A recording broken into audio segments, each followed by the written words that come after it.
long-awaited unification of the armed services comes a step nearer as top-ranking officials agree on a plan. Headed by Secretaries Forrestal of the Navy and Patterson of War, they announced the organization which would include Secretaries for War, Navy, and Air, over whom would be a Secretary of Defense. Admiral Leahy and General Eisenhower approved the unification step, which is expected to eliminate many duplicating expenses as well as increase efficiency through coordination of effort. In the Washington meeting, the Chief of Staff and Admiral Nimitz, Chief of Naval Operations, also concur in the blueprint that will streamline America's might and create a group that will help our nation maintain world peace.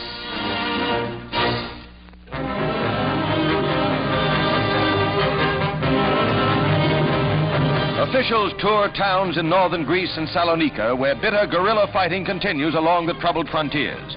Greece again is the focal point in the Balkan tinderbox, and hundreds of wounded victims of the incessant border warfare are evidence of the uneasy peace Greece has gained since the end of World War II. The river Strymon on the Bulgarian frontier has been the scene of bitter civil war. The bag of prisoners grows as they're rounded up, dirty and disheveled. In the indiscriminate warfare, leftist factions are pitted against the government forces, and local villages are forced to defend themselves from border encroachment. Prisoners, in their sock feet, begin the trek back to captivity and trial for revolt.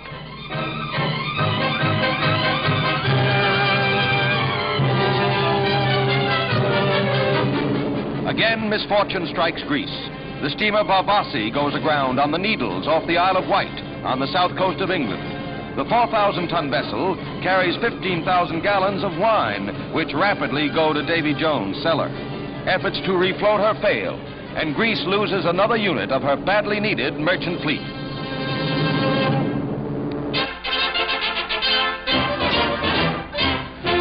Flanked by Senators Vandenberg and Connolly, who worked with him in drafting the treaties in meetings of the Big Four foreign ministers, James F. Byrnes signs peace documents for 4 defeated Axis nations: Italy, Bulgaria, Romania, and Hungary.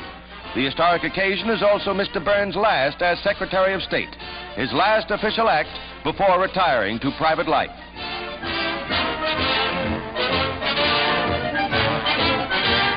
Stepping down from his arduous duties that won him the respect and admiration of peace-loving men everywhere, he makes way for his successor, General Marshall. For his impressive record as statesman, diplomat, and crusader for a real and lasting peace, the nation says, "Well done, Jimmy Byrnes."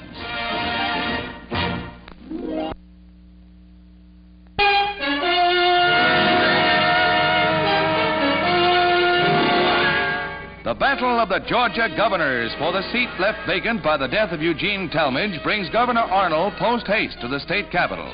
Mr. Arnold, who is legally unable to run in the last election, storms the governor's office from which he has been ejected after a fiery battle with Talmadge supporters. Following a vigorous effort to reinstall himself, Arnold decides to change his plan of attack, temporarily leaving the governor's chair to his political foe, Herman Talmadge, son of the deceased governor-elect. Talmadge, whose claim to the governorship is supported by the state legislature, presents his side. The legislature elected me governor of Georgia by a vote of 161 to 87. I have accepted my election, have taken my oath of office, and am now at my desk attending to the duties of my office. Arnold's next step is to set up headquarters in the 20-foot square reception booth in the rotunda of the Capitol building, where he maintains a firm attitude.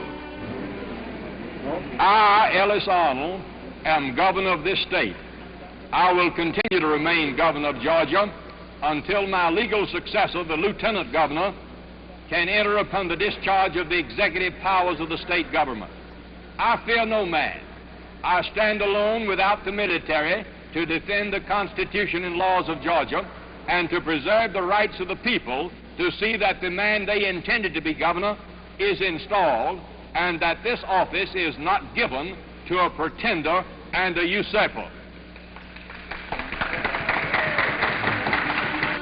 Occupation of the governor's mansion is another bone of contention. Here, Mrs. Talmadge and her children, escorted by state troopers, take up residence in the gubernatorial home, while Arnold is at his country place 30 miles away. This leaves the Herman Talmadges well entrenched in their opening moves for complete control. But all is not serene for long. Next, Mr. Arnold arrives to demand entrance, but possession being 9 points of the law and with a husky trooper to back it up, Arnold returns once more to the capital. Here, Mr. Arnold is denied occupancy of his modest rotunda office in a heated argument with the burly state representative, James Dykes. In a final move, Arnold hands over the reins to Lieutenant Governor M.E. Thompson, who is also a Talmadge foe. Herman Talmadge refuses to turn over the executive offices to Thompson, who demands a Georgia court decision and who states his case as acting governor. My contention is that the people elected me lieutenant governor of the state of Georgia knowing that I would succeed to the governorship in an emergency which now exists.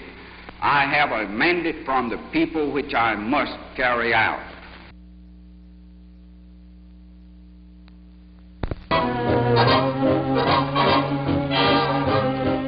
Strictly for the younger set is this fashion show in the blessed event room of the Stork Club in New York, and strictly swanky, too. Hostess is Miss Charmaine Billingsley. She looks mighty cute in her crepe de chine party dress, as any old son of Eli will tell you. This little goodnight ensemble by Miss L. Brogan lightens the heart of any young miss who wants to keep warm while putting Dolly to bed. Silk pajamas, too. Gee. A black velvet pinafore makes a miss as good as a mile, and her smile twice as wide.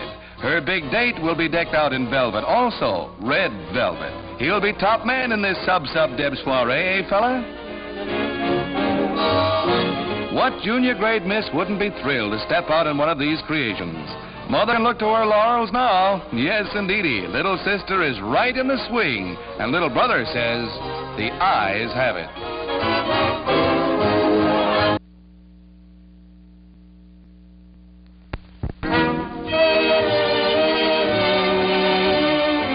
At the Lower Mainland Fur Breeders exhibit in Vancouver, these rare Kohinoor mink are center attractions. This is a champion silver blue platinum, a breeding triumph. The mutation fox is also a newcomer with many variations of coat, but the good old silver fox always remains his elegance. From hoof to neck, a quick jump, this little neck piece will warm the neck and ruin Papa. As for this white fox stole, it's a beautiful evening number and can be had for a mere trifle. But the thing that really stops the show is not the fur coat, no sir. Just look what's underneath it. A bathing suit made of squirrel tails. That's what the man said, squirrel tails. And here's a cute ensemble, bunny hat and pouch made of white lappin, just the thing for the afternoon. Speaking of afternoons, can evening be far behind? And what more gorgeous than silver fox? But for sheer headaches again for poor old Papa, this breathtaking mink steals the spotlight, and why not? It can be had for a mere $5,000.